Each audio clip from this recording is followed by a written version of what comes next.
Okay, great.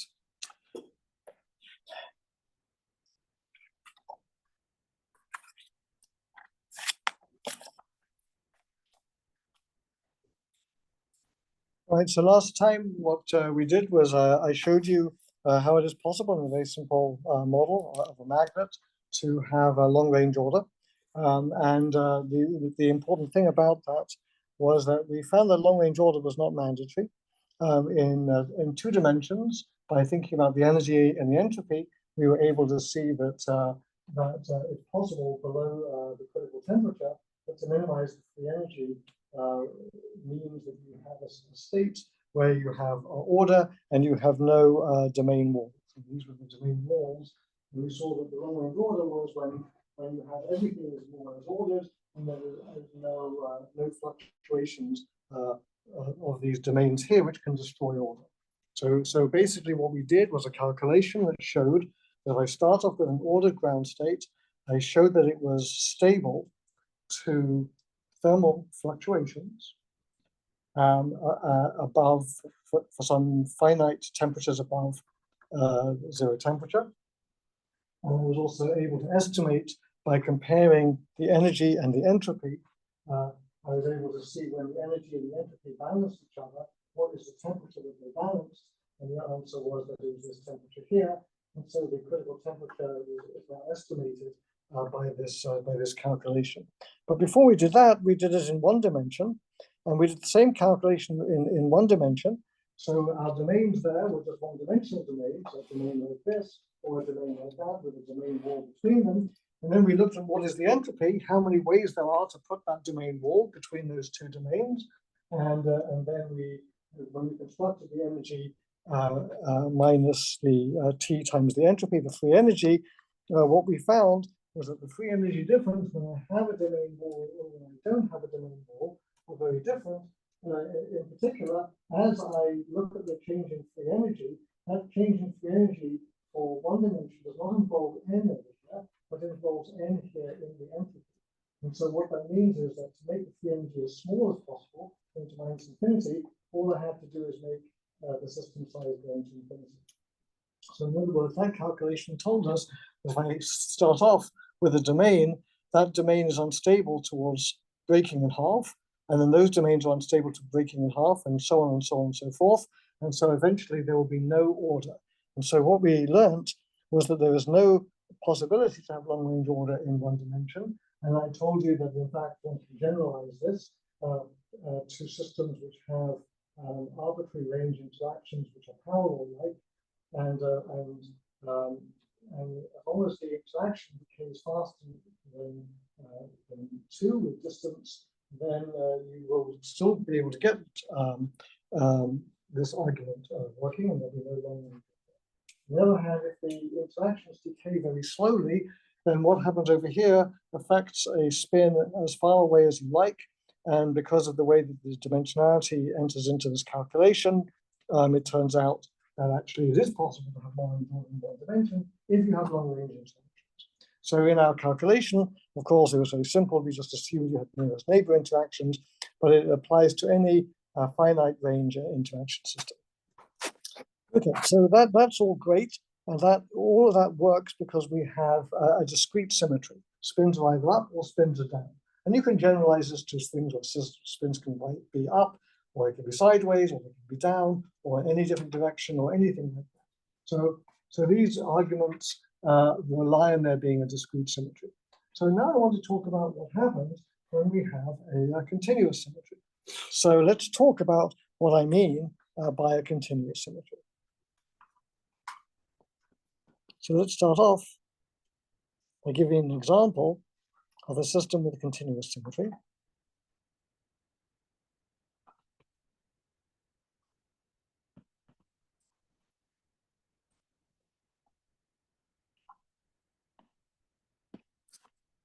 So one example will be, I'm going to give you several. So the first example is going to be the Heisenberg model of a magnet.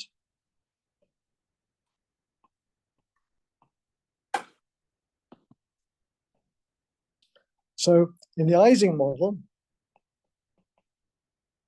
the spins can either point up or down. And in the Heisenberg model,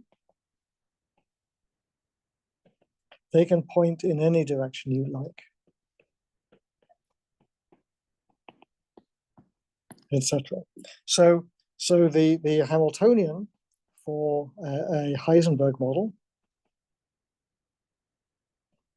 now it has a, so here the spins are plus or minus 1. Here, the spin, the order parameter, is a vector that can point in d dimensions. So I can write the Hamiltonian like this, minus j, some nearest neighbors, I and j, si dotted with sj, and then there could be an external field, which is now a vector field, that interacts with the magnetization in the way shown over here, and so we can see this has a continuous symmetry. Let me give you an example.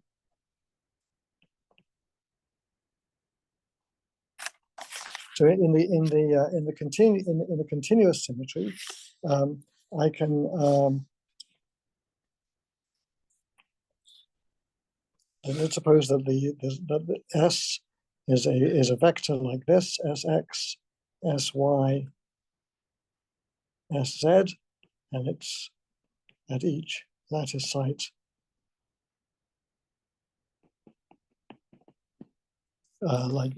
like so. And so let's suppose that the external field is equal to 0.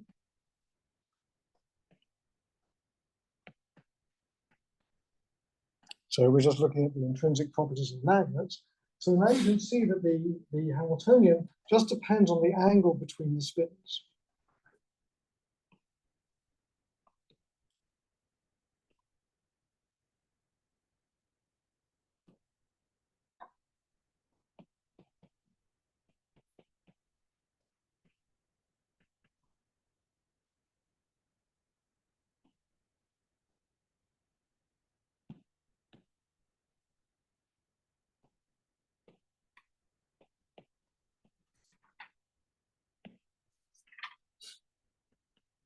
Okay, so it just depends on the angle. So if I've got two spins nearby, one points like this, one points like this. Now I were to rotate both of these spins by the same amount, the angle doesn't change, so the interaction energy doesn't change. If the interaction energy doesn't change, then the Hamiltonian stays the same. So if we apply a rotational matrix,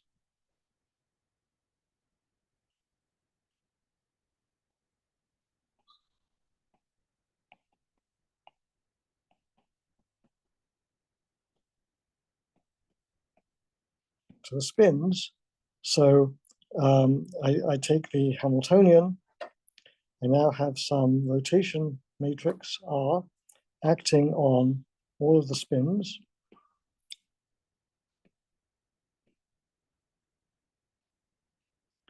That is not going to change the energy of the system because this term is absent because it just doesn't change the angle. So that is going to be the same thing as the Hamiltonian of the system which is unrotated. So what that says is the system is rotationally invariant. So the energy, which is the Hamiltonian, the energy is invariant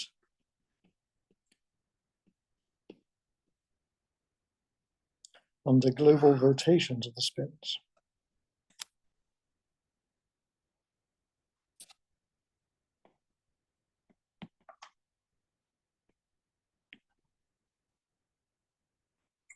What I mean by global is I rotate every spin by the same amount. Okay, so that's an example of a continuous symmetry, and the symmetry is called continuous because I can make the rotation infinitesimal.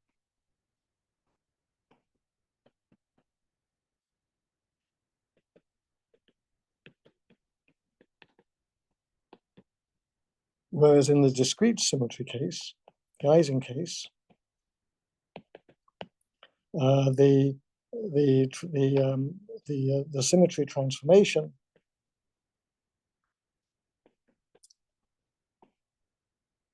under which the Hamiltonian is invariant is this time reversal symmetry.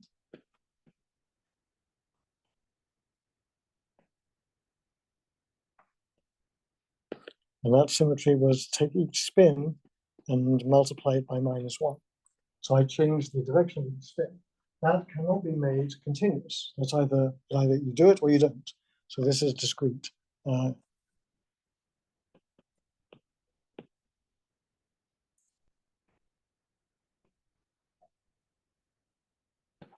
Okay, so that is the difference, and later we're going to see that this makes a difference to the phase diagram. So the impact of this is huge. It affects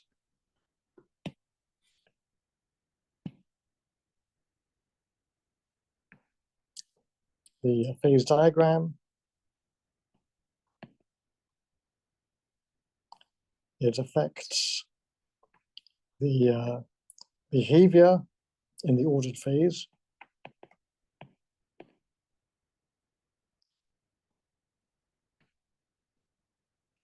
It affects, of course, the phase transition itself, which we're not going to talk about here too much.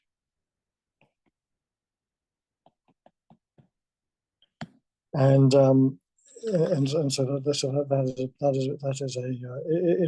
a big deal. All right, let me give you some other examples of phase of order parameters. So that was the Heisenberg model. So let's now talk about how we describe the order. So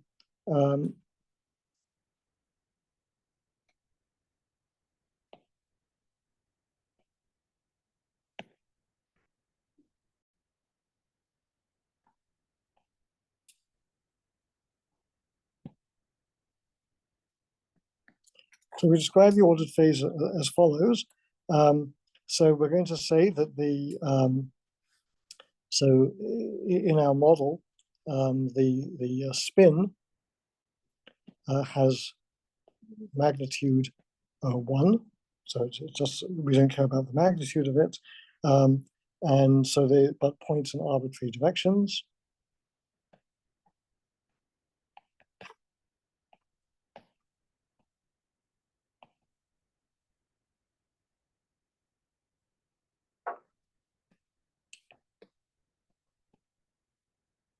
So what would an ordered state look like?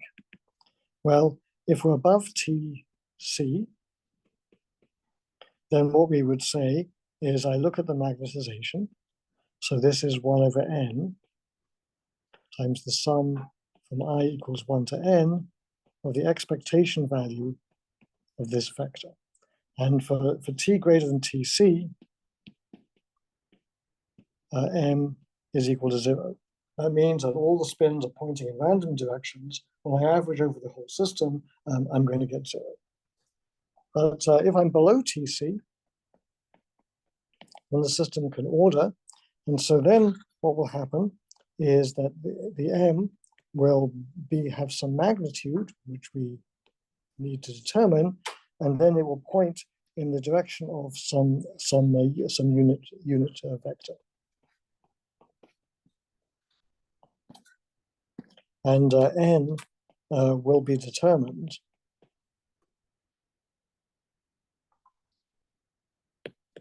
by the history of the system. So in other words, if I have the system, I apply an external magnetic field, all the spins point up and they line to the external field. When I take the external field away, then if we have an ordered phase, then those spins will stay pointing in the same direction as the external field. Or it might be that I don't consciously apply an external field, I just do my experiment in the lab, but it turns out that somebody in the lab next door has got a big magnet, or there's the Earth's magnetic field, and so all my spins keep pointing in the same direction as that external field. So this is determined by history, and so by history, what I mean is, e.g., apply some h, which is now a vector, which is non-zero, then orient the spins,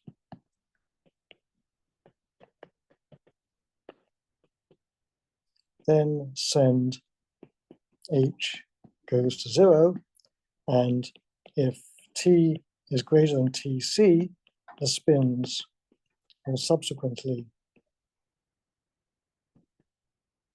randomize, and that means that you'll get n is equal to 0, but if t is less than tc, the spins stay pointing in the h direction, even though h itself has gone to 0.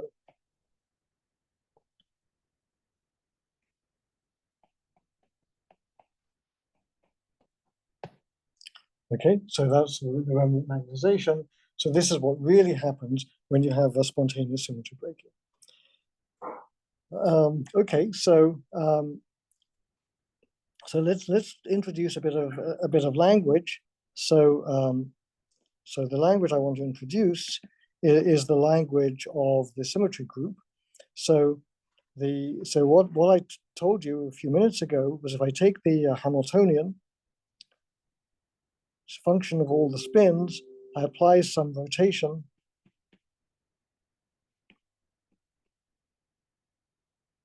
and that doesn't affect the Hamiltonian. So when we say that the Heisenberg Hamiltonian is invariant under global rotations,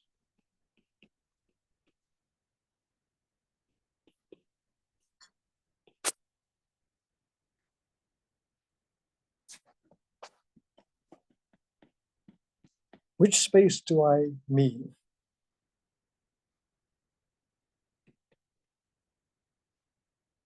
I mean the spin space, the order parameter space, not the physical space.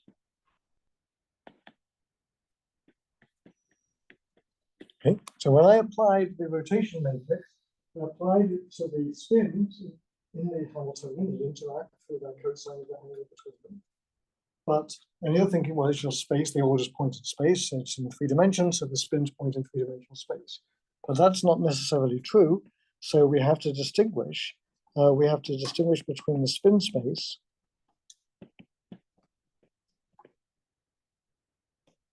or order parameter space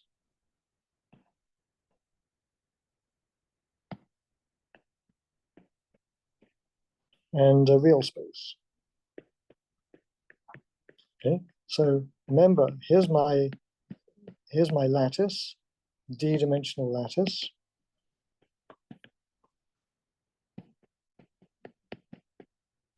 I have on that lattice a bunch of spins pointing in random directions, whatever, something like that. So my spins,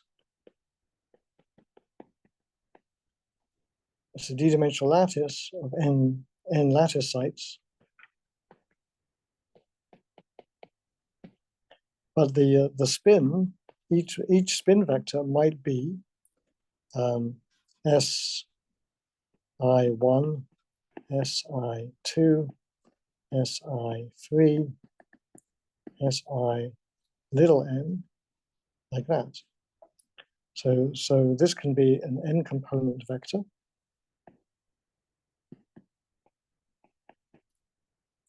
And n does not necessarily equal d. Can be greater than, equal to, or less than d.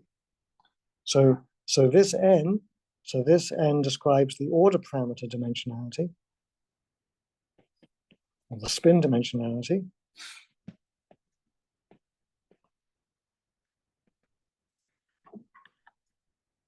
And this d describes the the physical, the lattice, or the space, the embedding space dimensionality.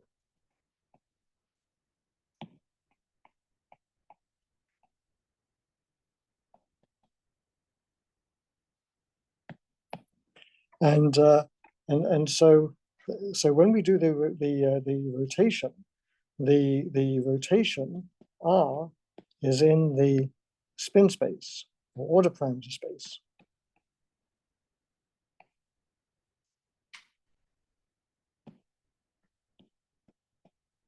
Not the other space. So basically, the Heisenberg Hamiltonian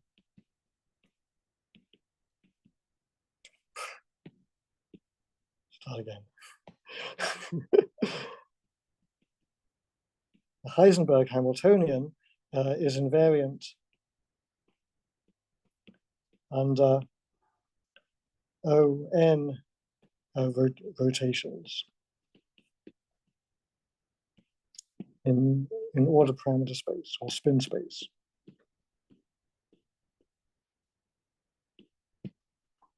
So there's a symmetry group associated with the order parameter.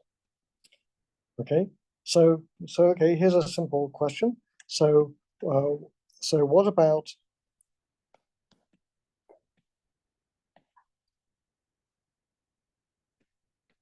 if H is non-zero?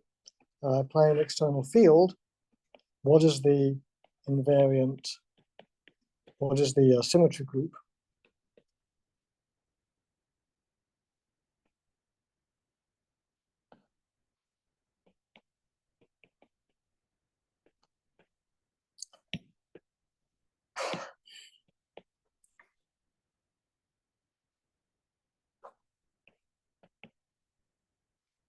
What symmetry is it going to be invariant under this type?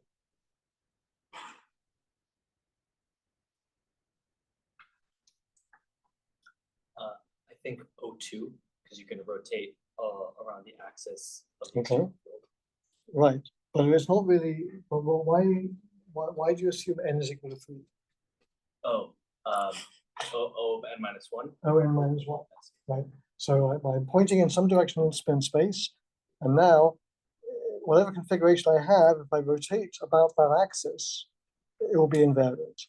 So the answer in this case then is going to be O n minus 1. If it was 3 dimensions, it would be O2. Okay, so that's the Heisenberg model. So here's another one.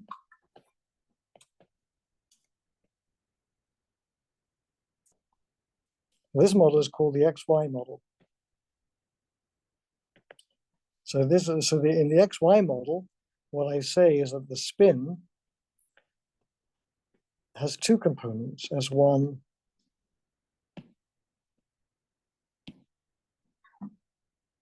and S2. Okay, so n is equal to 2. D can be arbitrary.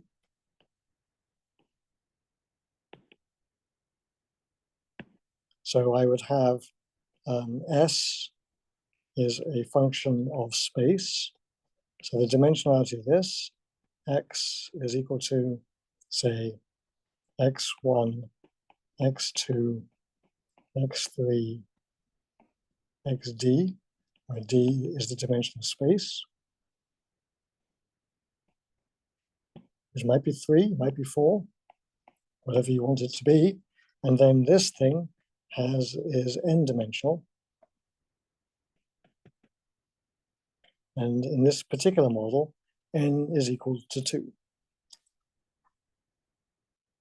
Okay, now, so this model is called the XY model. It's called the XY model because we say, well, this is like X, this is like the Y component. And that's confusing because they're not really spatially X and Y, they're order parameter X and Y. Okay, so why do we care about this model? This model is very interesting because so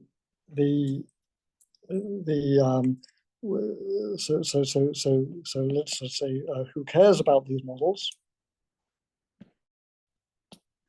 And the answer is depending on n and d, you can have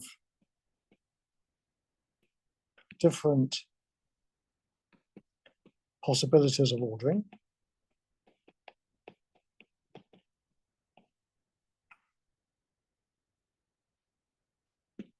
And you can have different states of order.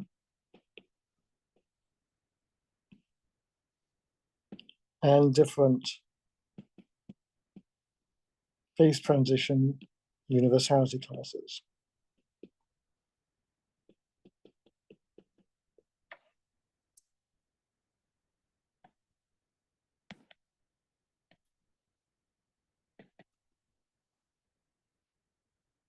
So let me give you an example.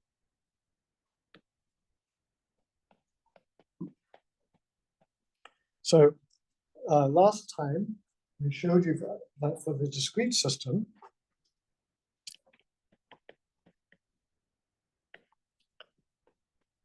and we use the Ising model.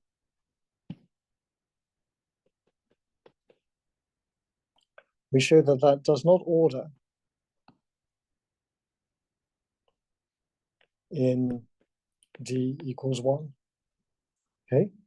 If you work in dimension d equals 1 plus epsilon, where now we make dimension be a continuous variable and it's continued off the integers into the real, then it does order. So it does not order in d less than or equal to 1. So let's say it doesn't order in d equals 1. And we call this the lower critical dimension.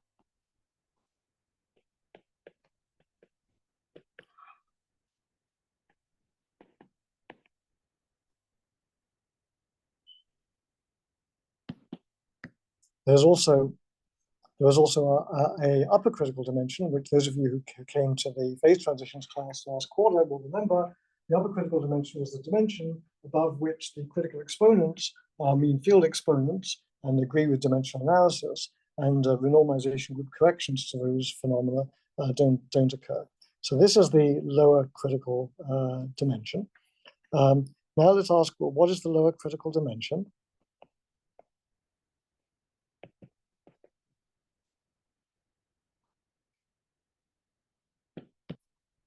When you have a continuous symmetry.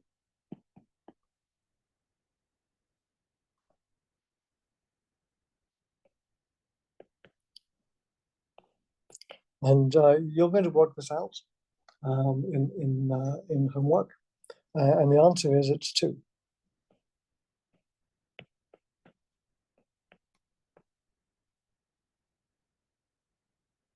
So if you have a bunch of spins, a magnet in 2 dimensions, it cannot order. Okay, at least in equilibrium statistical mechanics. Okay, so no order in 2 dimensions.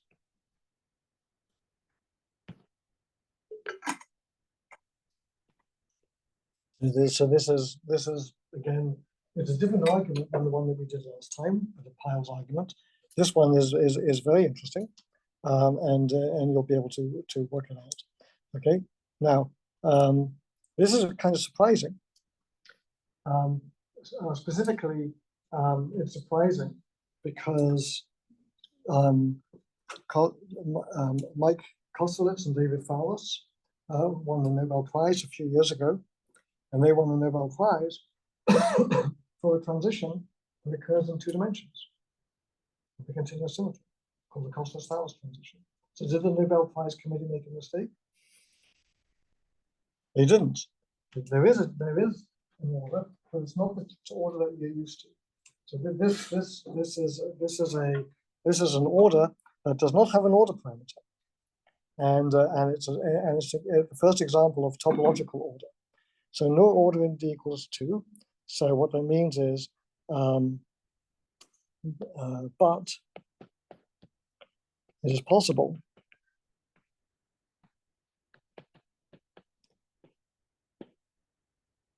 to have topological order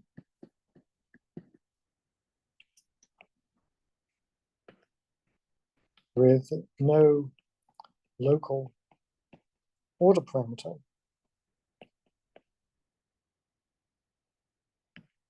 And that was discovered by Kosterlitz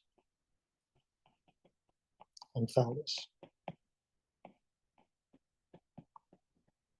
and you'll also get to work that out in a simple way in homework. Okay, so you need to be above 2 dimensions in order to have, say, an XY model have order. The example of an XY model. So what would be an example of an XY model? Let me write it down.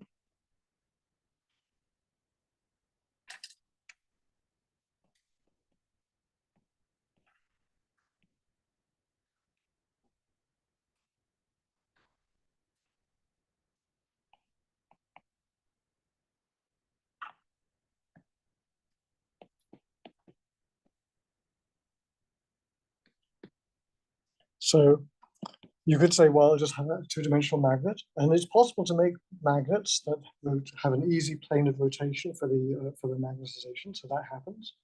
But the most interesting example of an XY model is a superconductor or a superfluid.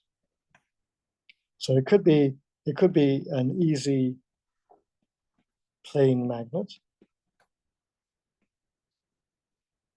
So that's true. It's kind of boring, not very exciting. But then the other example would be a superfluid or a superconductor or a Bose-Einstein condensate. And why would those things be examples of that? Well, the order parameter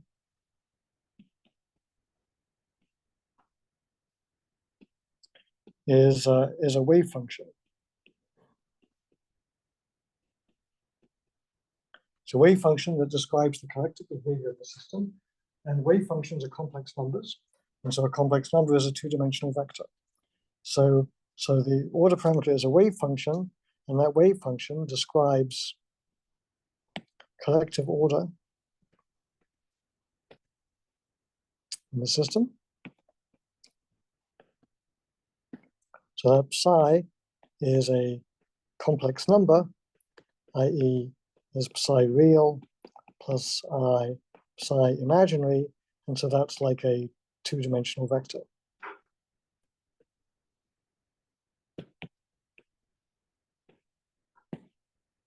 So when I look at a superconductor in 3 dimensions, it turns out to look like a 3-dimensional XY model.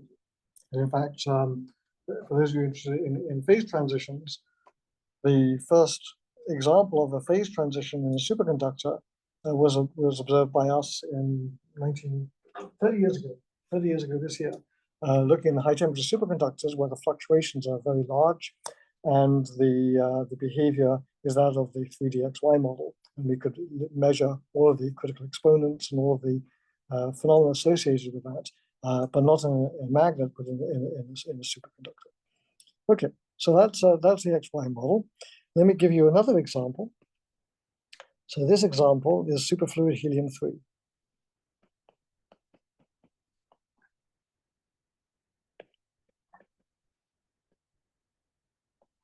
Okay, I'm going to show you this example to scare you. Okay, so helium-3 is an isotope of helium. I'm not going to go through its phase diagram, but below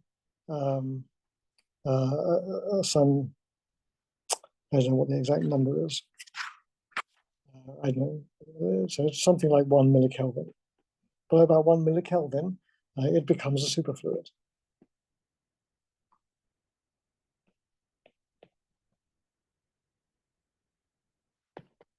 That means that it flows without viscosity.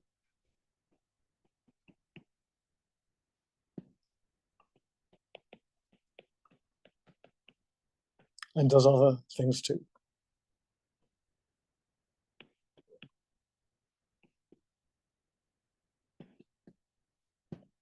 Okay, so the there's an order parameter for its transition is some psi, and this psi the Hamiltonian that describes it give rise to an invariance under matrices with 18 different components. So the order parameter here, we have psi has a real part and an imaginary part, so 2 component order parameter. N was equal to 2. For this thing, n is 18. And the reason it's n equals 18 is very interesting. The group, as is in the invariant group invariance is SO3 cross SO3 cross U1. Okay, now why is it like this? So it's a superfluid, so it has to have a wave function. And later on, we'll talk about what a superfluid is and why it has to have a wave function, why it's a quantum mechanical thing. So this U1 describes the wave function part. So U1 is the same thing as O2, and that means a real part plus an imaginary part. So it's called U1 because it can rotate. The wave function is phase invariant. In quantum mechanics, I change the phase of the wave function. It doesn't change the energy of the system. It doesn't change any expectation values, at least in most cases. And so that's the part of that. Then the other thing that happens is that the system forms the helium-3 are fermions. So the fermions form a kind of bound state. So the fermions pair up and they form a composite boson. 2 fermions is equal to a boson. You look at it from a large enough distance away. You don't see fermion mechanics, you just see like a fermion, 2 fermions, so they're in some kind of bound state. So they orbit around each other. Turns out that the spin state is 1 and the orbital angular momentum state is 1. So what's happening is you're forming a Cooper pair with orbital angular momentum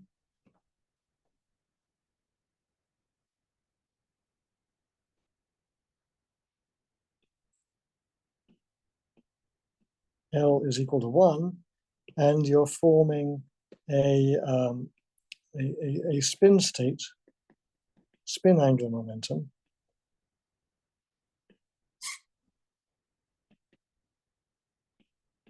S is equal to 1. So if you think about that, so S can equal to 1. So how many states are there? So so there can be going from 1, 0, and -1, okay, which you learn from simple atomic physics. So there's 3 possible states. So there's M spin can be 1, 0, or -1. M L can be 1, 0, or -1. So you've got 3 different values there. So those 3 different values, those tell you about rotations about in the spin and orbital angular momentum state. So the group is SO3 plus SO3 cross U1. So all of that comes from quantum mechanics. I don't expect you to understand all the detail of that. That's not important. The main message is that physical systems that are of interest have all sorts of symmetry groups that may not be obvious to you. Okay, you need to solve the problem and understand the quantum mechanics or the classical physics in order to know what those things are. Okay, so that's all I want to tell you for now about symmetry groups. So the main hang on, I'll give you a chance to ask a question in a minute. So the main take home is that when you look at systems with continuous symmetries, you can have a very rich structure of symmetry groups. And those symmetry groups have all sorts of interesting topology associated with them. And those topology effects then enter into their dynamical behavior. For example, whether you have quantum vortex lines, whether you have dislocations, whether you have boojums, monopoles, and so on and so forth. So what you learn from this is that states of condensed matter which have continuous symmetries can have very unusual phase structure. Now, when you think about fundamental physics, so the standard model of particle physics also has a certain group structure, which we've learned from the electroweak theory of the electroweak theory of interactions. So you've got strong theory, weak electroweak interactions. So models of high energy physics are just like the models of condensed matter. They have symmetry groups, and the types of models that you get give rise to things like cosmic strings, magnetic monopoles, nonlinear excitations, which you can think of as being like elementary particles. So all of the things I'm telling you now from condensed matter, which have very simple physical interpretations, also have profound ways that they influence the description of the natural universe at the highest energy scales. Okay, so you had a question? Yes. So just to clarify, for HE3, is the order parameter still a wave function? Like No, it's a matrix. So I'm not going to go into this because it would take me a couple of lectures to explain why. But it's a bunch of bivectors that correspond to the tensor product of the angular momentum, orbital angular momentum, and spin vectors, and then the wave function part. I see. Okay. It's very, very complicated. Okay. All right. So but the main thing is that we need to understand these things. All right. So now I want to talk about Landau theory.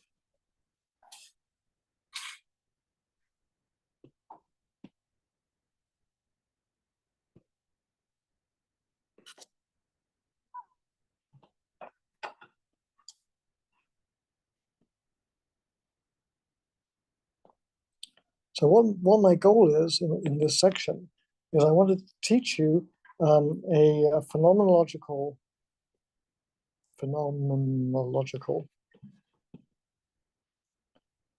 description of ordered systems, and we call it Landau theory, and this is going to be able to account for the states of matter.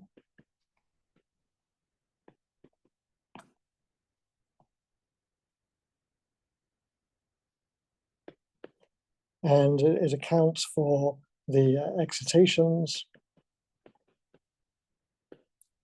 the topology, the symmetry, and so on. And I call this phenomenological Landau theory for the following reason.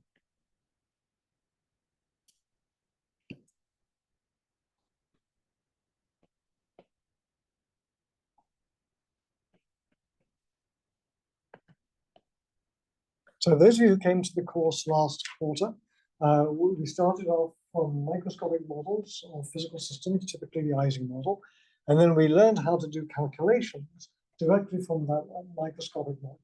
And one of the things that we derived was what is the behavior of the thermodynamic functions very close to the critical point.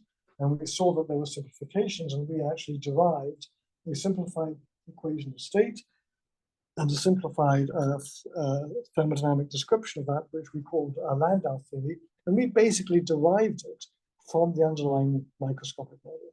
So what I want to say is that in emergence and the phase transitions, what did we do? We started off with the Ising model Hamiltonian, and then we derived the Landau theory description, starting off from the microscopics. And the Landau theory description was a coarse-grained description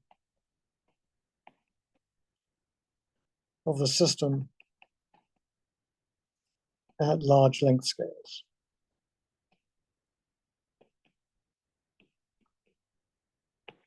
So that's what we did. So let's just talk about that. And let me just find my place first. 5.3 in my book.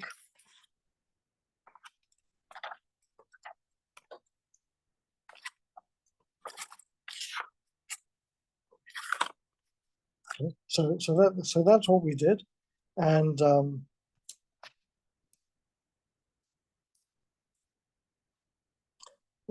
so we had this following picture.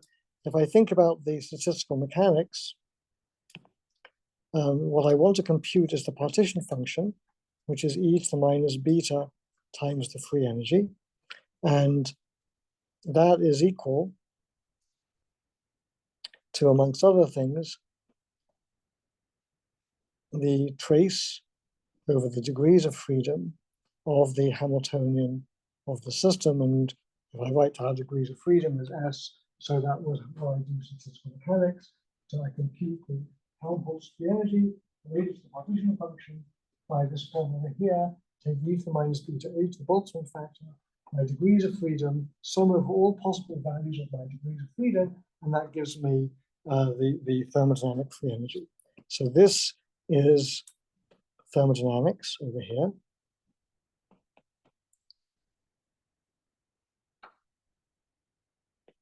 And that's for the whole system. This over here is microscopic. I'm starting at the scale of angstroms, looking at my degrees of freedom, which are spins or something like that, and I have a statistical mechanical description. And then what we saw last time, or last quarter, was that if I make a description of this at intermediate length scales, so I have a free energy,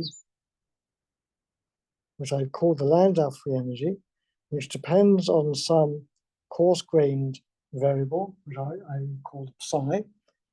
And then I take the trace over this coarse-grained variable, and that's how I do that is by a path integral, which we'll talk about. And then this is a intermediate scale, or coarse-grained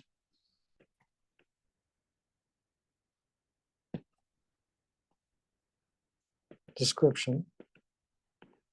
And this is on a scale where the lattice spacing is A. Then I'm looking at scales which are larger than A. The system size is L. And then I'm looking at scales much smaller than the system size, much larger than the lattice spacing.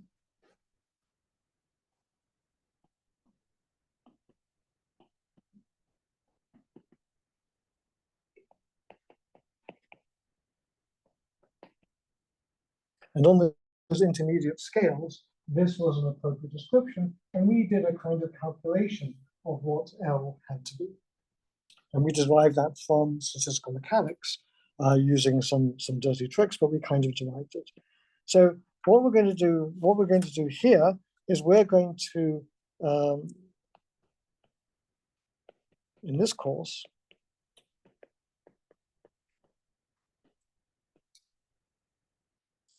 we're going to use symmetry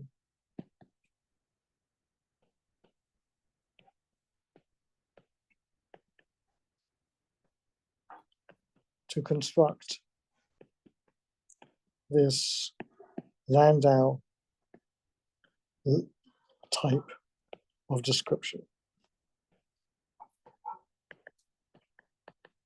And because we're going to use symmetry, not first principles calculation,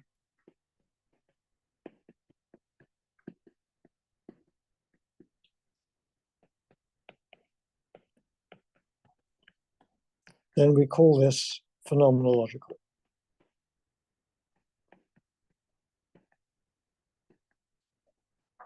Now, it's a good idea to do it by phenomenology. Anybody think why? Why would we prefer to do things phenomenologically as opposed to doing a direct first principles calculation? Traces are hard. Because traces are hard. This calculation is not just hard, it's impossible. So in order to do it, you have to make approximations. Okay, so you're going to make some approximations. You'll write down some Feynman diagrams. And you'll say, well, we'll throw away those ones there. We don't want to compute those. So we'll do some simplification. And once we've done that simplification, we will have introduced uncertainty into our calculation. Here's another example of this. If I've got particles bouncing around in a box. So let's think about particles bouncing around in a box.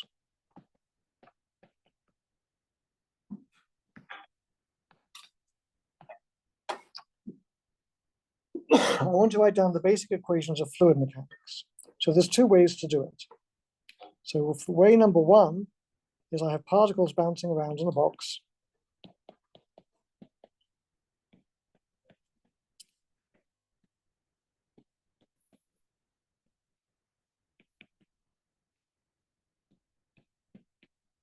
And they interact. So they're interacting particles. Let's do it like this.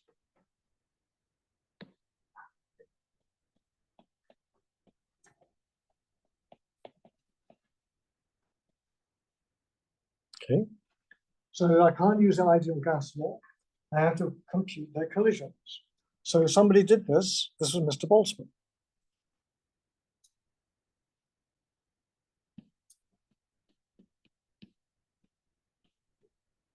Boltzmann worked out the kinetic theory of interacting gases. That is basically some kind of expansion. You can write it down as a diagrammatic expansion, kind of like Feynman diagrams in quantum mechanics. But these are classical mechanics, so these are a different kind of diagram, but it doesn't really matter. It's morally the same thing. I take into account a particle collides with another particle, then a particle collides with another particle, then collides with another particle, and so on. And I can sum up all those things. And if I do that, I can derive from this picture the equations of fluid mechanics. Okay, so you can do that. Okay, there's another way to do it. What I do is I just say, well, inside here is some fluid. Okay, and that fluid has some velocity field that is coarse-grained and is defined at every point in space. And then I can say that fluid is incompressible. So it's incompressible. And then I can say, how does the fluid move? Well, the fluid moves because acceleration is equal to the force divided by the mass. The acceleration of a thing that moves is given by dv by dt plus v. What the heck? Stop. Go away. Okay.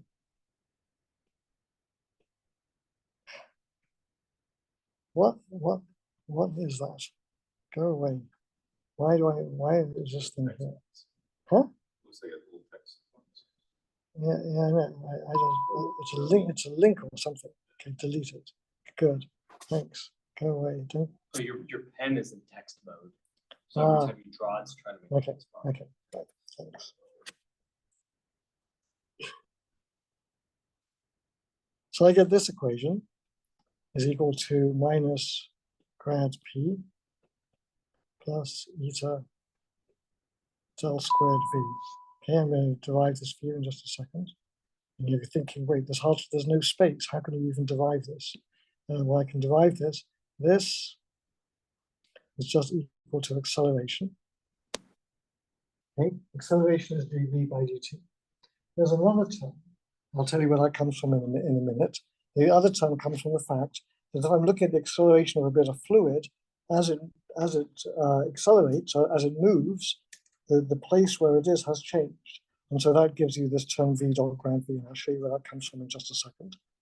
And then this is just the force, gradient of pressure. So this is force. And there's a rho here. So this is MA. This is the force. And then this is viscous force.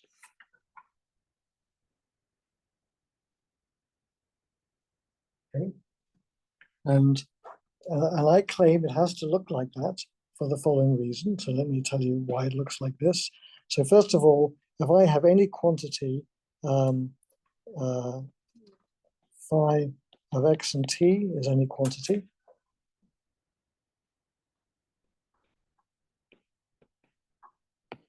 then how does it move? So at any time in time delta t, its position goes to x plus v times delta t. So d phi is d phi by dt dt plus d phi by dx dx. So that means that d phi by dt is just d phi by dt plus dx by dt dot grad of phi, and dx by dt is just the velocity.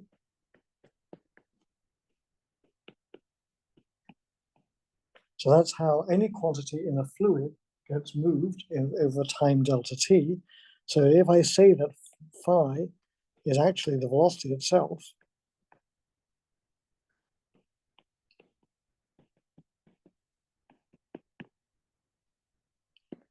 then what I get is that the dv by dt is going to be dv by dt, the partial derivative, plus v dot grad times v, and that's where this thing is. So it's just acceleration in a moving frame. Okay, and then grad p is just force. Force is the gradient of pressure, so that's obvious. And then how about the dissipation term?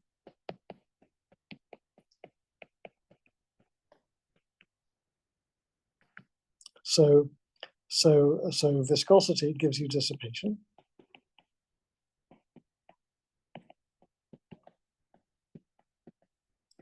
And why do I call it dissipation? Well, if I just have MA equals F equals force, then there's a constant of integration. I've just got acceleration, there's a force, so I can integrate it one more time and get the conservation of energy. So this term on the left-hand side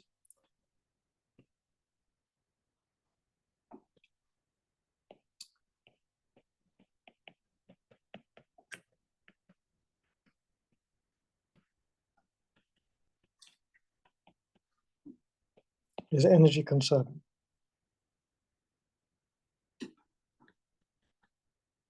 And this equation has a name. This equation is called the Euler equation.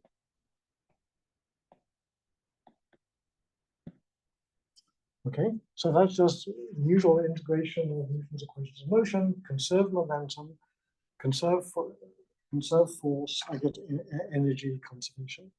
So if there's going to be viscosity, then there's going to be dissipation.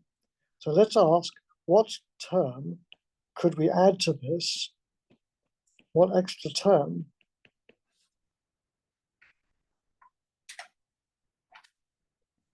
must come from viscosity? Now you may say, I have to figure out what viscosity is, I have to think about the definition of shear, I have to think about the rate of strain tensor, all the stuff that they'll teach you in mechanics or in fluid mechanics or in mathematics department. We don't have to do that. We just have to look at this and say, what we want is a term that is going to be due when you have viscosity, that term generates heat because the velocity changes in space. So if the velocity changes in space, then those terms have to involve gradients of viscosity, gradients of the velocity. So it must come from velocity, from viscosity. So viscosity arises when the velocity is spatially varying.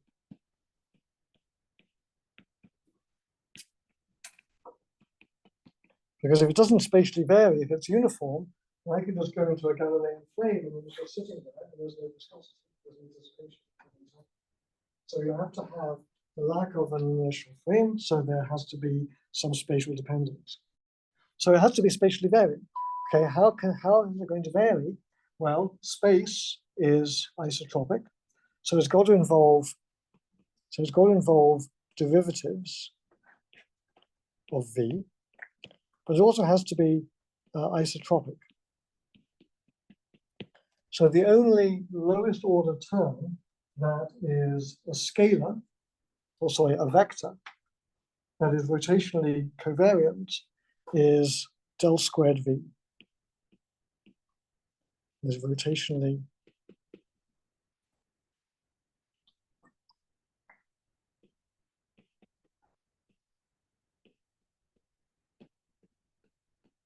okay. If I make it out of a first derivative, I can't do that.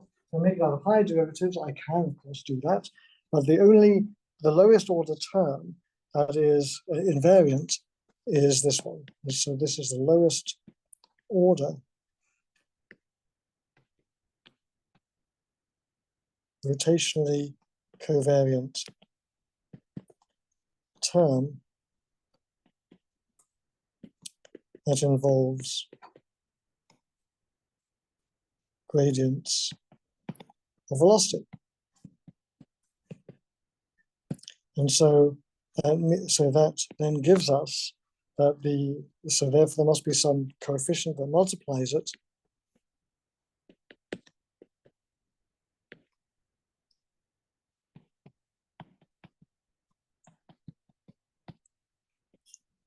Is called the shear viscosity.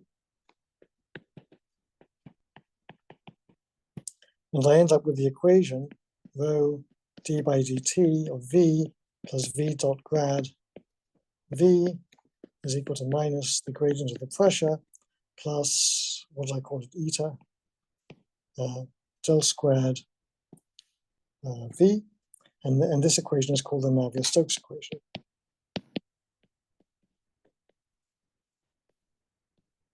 This is a derivation that involves symmetry and nothing more.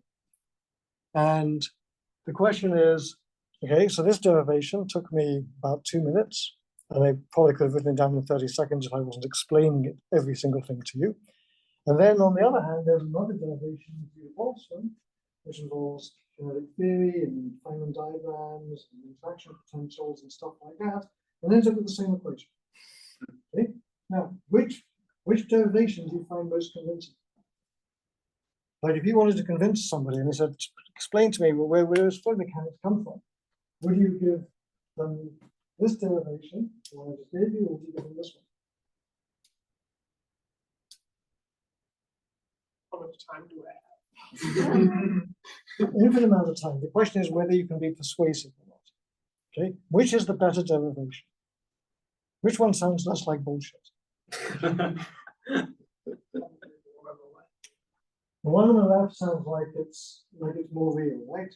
You know, something has to do with real hard calculation. You have to roll up your sleeves, and then lots and lots of pages of algebra, Feynman diagrams, maybe cluster diagrams, all sorts of stuff like that. Okay, okay. Everybody agree? It's obviously better, right? Obviously more professional. If you're going to try to publish this in physical review letters, okay, do you think you've got a chance with this derivation, or do you think you've got a chance with this one? This one. Okay. Of course, I'm pranking you. Okay. This derivation is complete rubbish. This one is by far the best derivation. Okay. So now here's the question.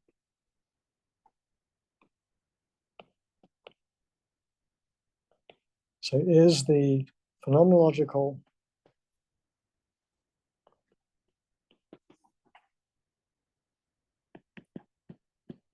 derivation better or worse than kinetic theory.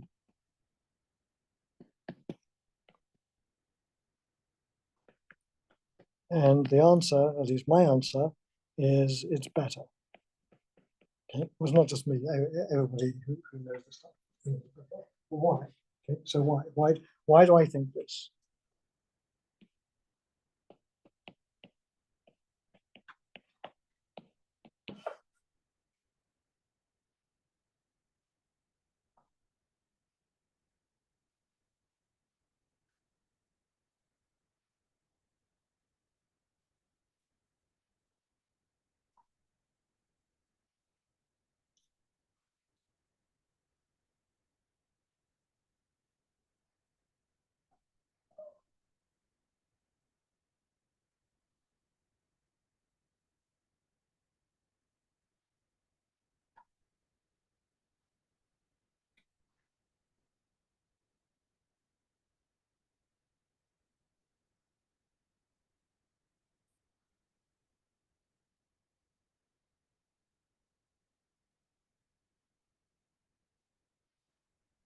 Or you make a lot less like assumptions. They're going essentially top down instead of bottom up. So you don't have to make assumptions about like the type of particles or anything like that. And I would say that like the phenomena that you observe is closer to like the scale at which you're trying to describe it as opposed to the That's true. Okay, let me ask you. So you're right. Let me try to. So what's your name, by the way? Adam. Adam. Okay. Let's try to define what Adam said. Are there systems where this way would you say, yeah, that's okay? Yeah. Which one? Ideal gas, but I guess that's not interacting. So Would you describe it to the air as well? Yeah, you could. Okay, you could apply this. The way you would do this is all these particles are colliding with each other. So you say, look, let's just make it simple. We'll just consider we'll just consider this diagram here. Particle comes in, hits another particle, something happens, then two particles come out. Okay, there's a Feynman diagram for you. Okay. This whole thing is the S matrix, in states, out states. Something happened in the middle. In physics, you typically write it down like this. The way that the proper way you should write it down is like this.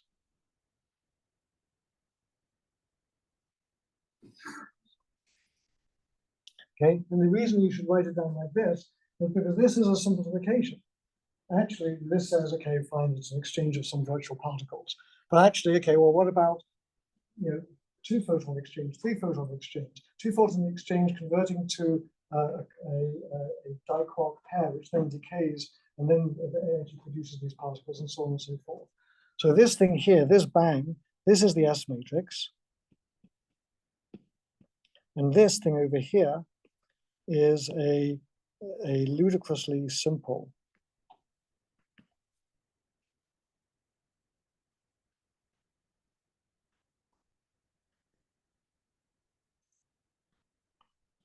calculation.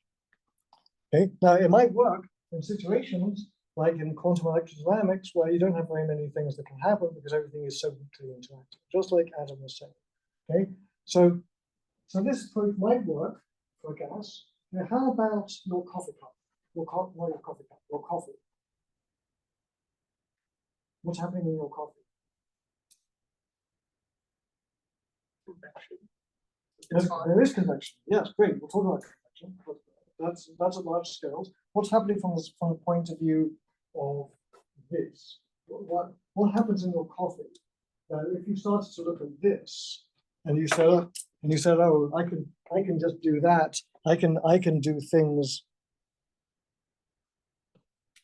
I can do things like this. Would that work in describing the atoms in your coffee?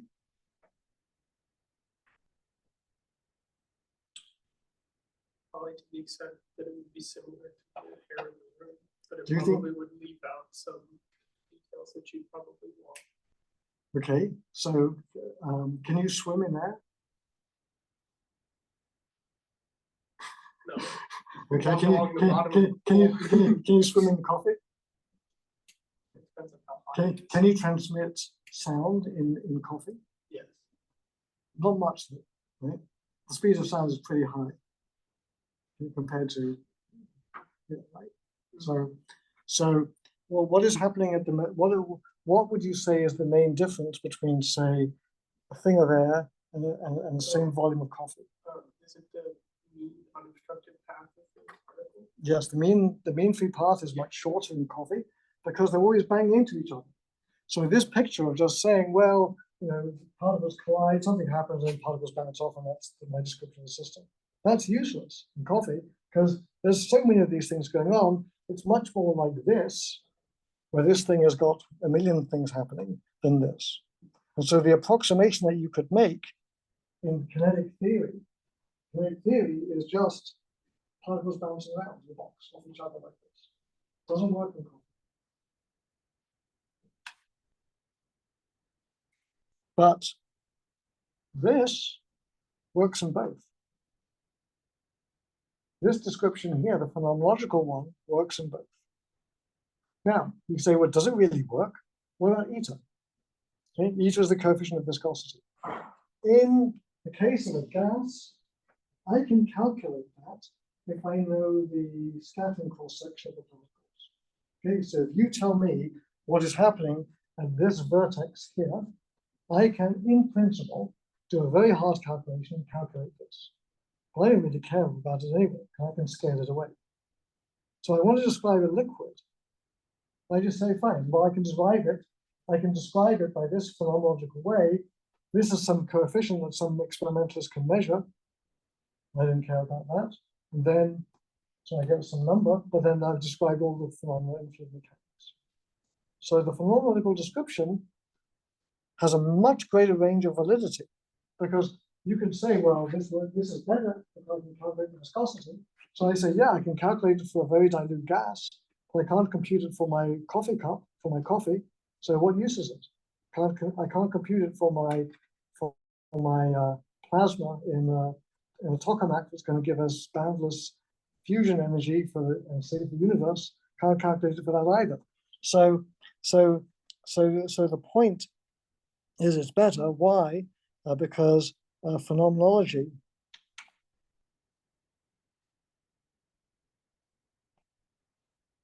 has a range of validity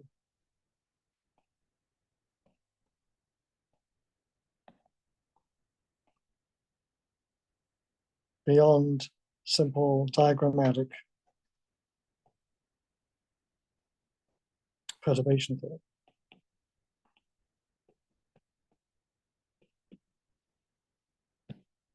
And so it's better. It's better because it involves a phenomenological coefficient, but in virtually all cases I can't compute it anyway. So who cares? Okay, so that's the propaganda of this whole course. Okay, so all right, so now so what we're going to do next, but we're not going to get very far with it today. So our next topic, so the next thing we want to do is apply this to order.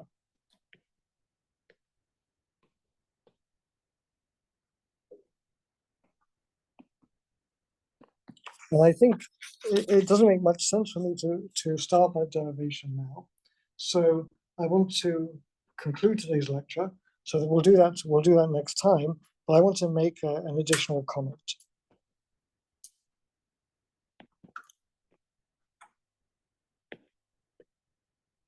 I want to make a comment about lower critical dimension. So we calculated that previously, and we talked about it today. And I told you that in continuous systems, you can't have order in 2 dimensions. That's called the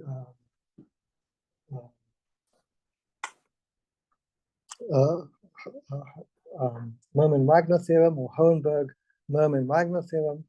In particle physics, it's called Coleman's theorem. And we talked about an exception to that. So we talked about continuous symmetry.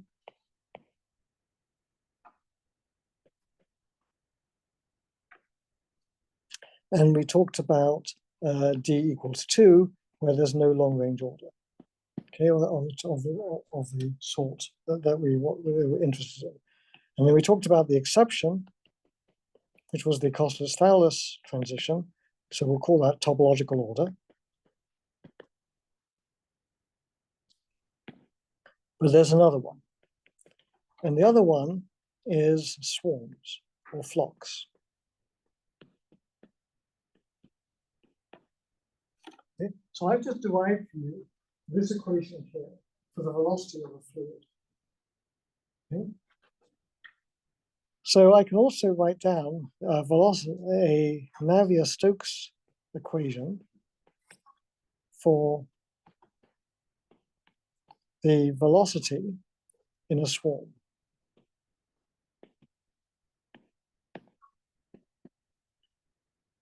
So I've got a bunch of particles, like birds or fish or something like that, and they're moving along in some trajectory, like so,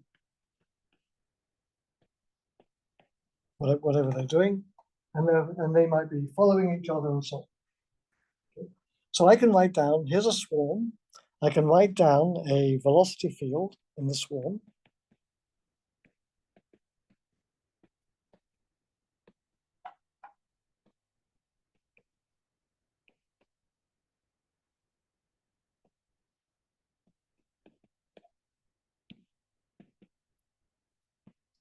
At distances which are much greater than the mean separation of the fish.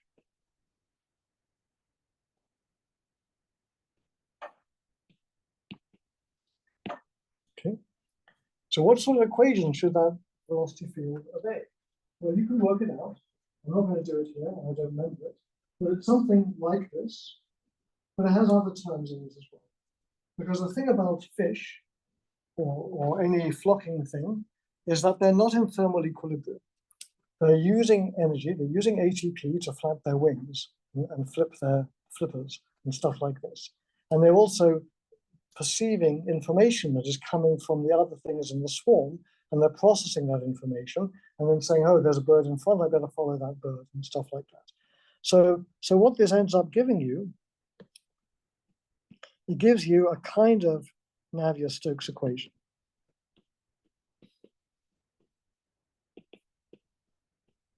It's not called the Navier-Stokes equation, it's called the Toner equation after two friends of mine who derived it about 25 years ago, maybe longer than that. So it's a kind of Navier-Stokes equation.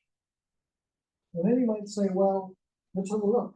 Can I have something swarming and flocking in 2 dimensions? Can you have order? And the answer is yes. This gives you ordering of a swarm in 2D. And you may say, that's impossible. That violates what I just told you about the lower critical dimension. But it doesn't. Why?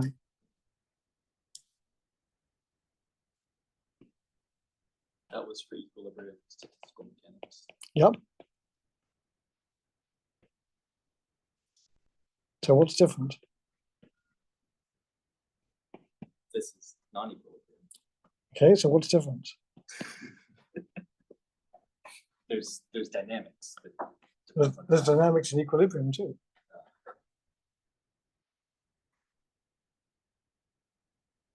Is it the information?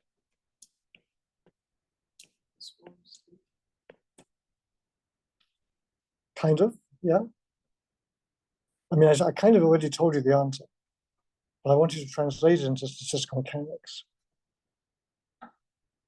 So let me make my question a bit sharper.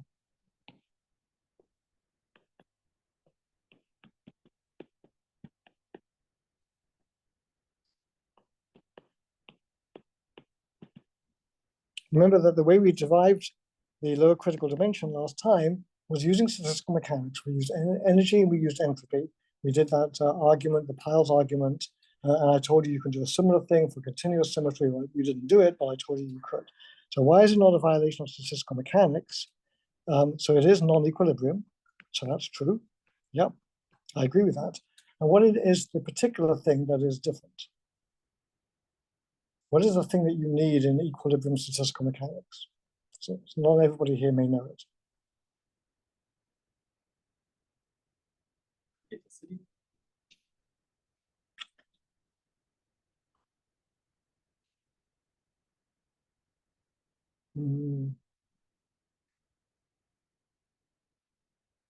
I don't know. I don't know. I don't think that's it.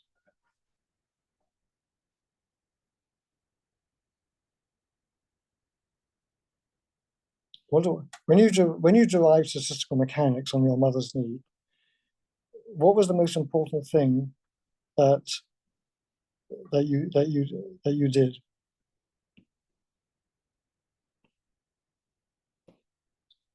Well, where does statistical mechanics come from?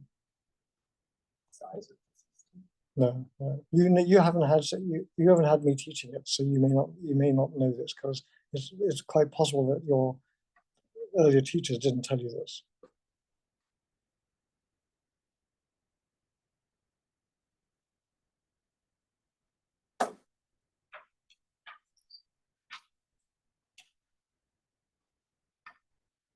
Don't look in the book, figure it out yourself.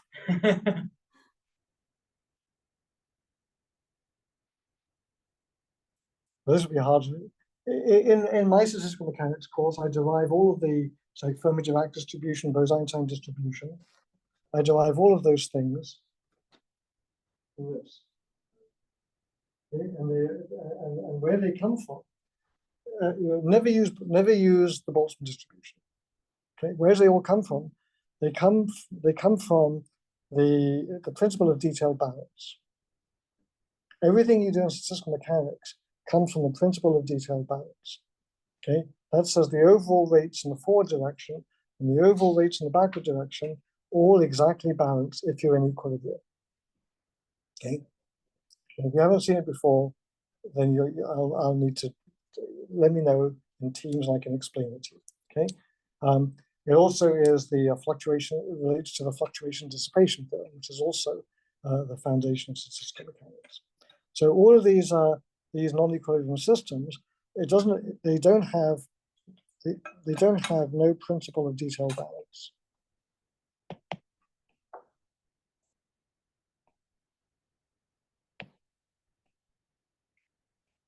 The backward rates of reactions do not have to be the same as the forward rates.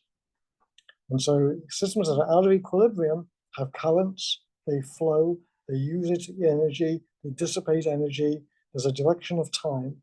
All of those things are not included in equilibrium statistical mechanics. So the fact that a flock can order in 2 dimensions, where it can't, whereas a system of, if I showed you this and it says, this is a bunch of spins, can it order in 2 dimensions? You'd say, haha, of course not. Roman magnetic. If I said, oh, it's a bunch of fish, it's a snapshot of a bunch of fish, can it order in 2 dimensions? You'd say, sure, no problem. So just knowing this doesn't help. So the argument that I used to give you this, adding terms to the equation, I'm just saying, let's respect the symmetries.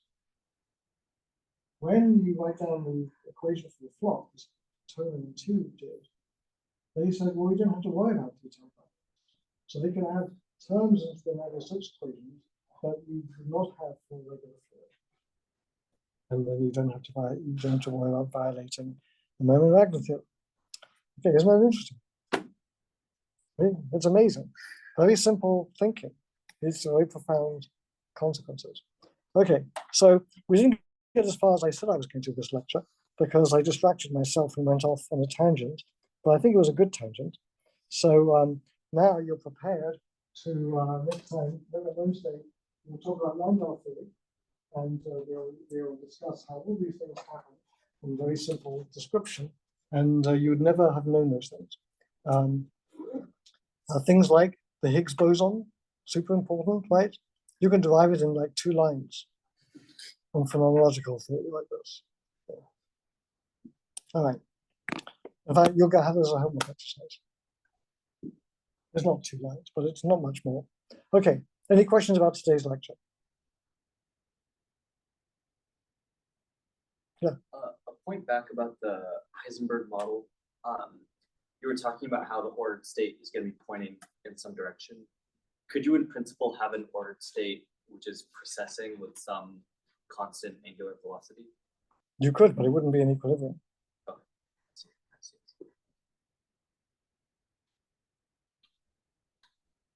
Okay, so then you write down Landau-Lifshitz equations for that. Yeah. Okay, any other questions? Okay, great. Is there an office hours tomorrow? No office hour on Tuesday. I didn't yet tell you when the office hour is. Do you guys want an office hour? Yeah, okay. All right. I will figure out when the office hour will be. But it won't be tomorrow at noon. So let me turn off Zoom.